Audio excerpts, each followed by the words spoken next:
Malaysian airline Boeing 777 flight that was travelling from Amsterdam to Kuala Lumpur. It is reported to have crashed in eastern Ukraine. And the belief at this point is that all 295 people on board, 280 people, 15 crew, have perished in that flight.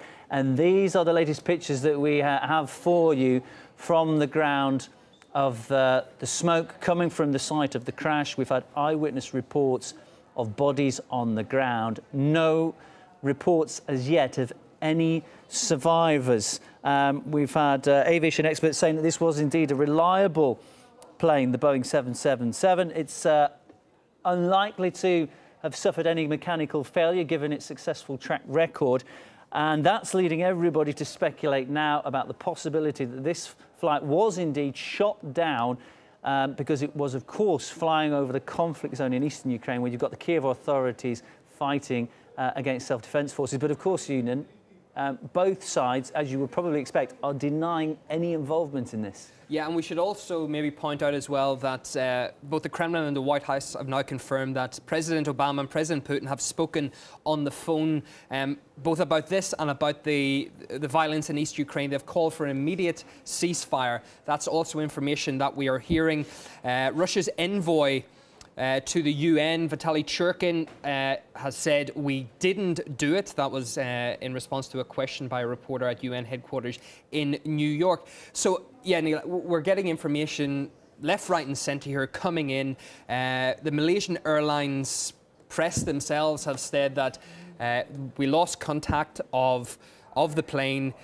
295 people were on board, now presumed dead. But we are simply waiting confirmation as to what occurred. We're seeing pictures of plumes of smoke. We're seeing the actual wreckage. We believe that this is what it is of this Boeing 777 Malaysian Airlines. And as we said, eyewitness reports of bodies on the ground. It's getting hard now to refute, I think, what it appears that we're seeing.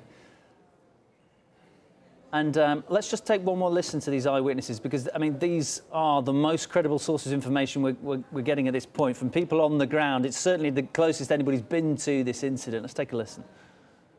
The airplane fell down into the field. My brother is right there at the moment, and he's telling me there are lots and lots of people and debris scattered around the field. You can see tickets from Malaysia to Amsterdam. You can see a lot of food scattered around. Everybody is strongly impressed because there are lots of people scattered there, so many dead bodies that they are impossible to count.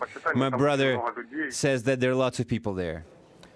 And that wasn't the only eyewitness we heard from either. The pictures are quite incredible. Let's see, can we hear from another person who was near the scene on the Russian-Ukraine border when this plane came down? I am next to the village of Grabovo right now. The scenery is truly shocking. It is a civilian aircraft.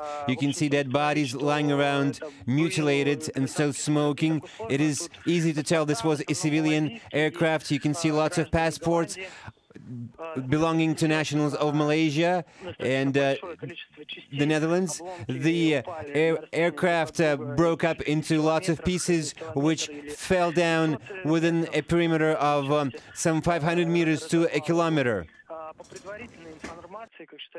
According to preliminary information coming from militias,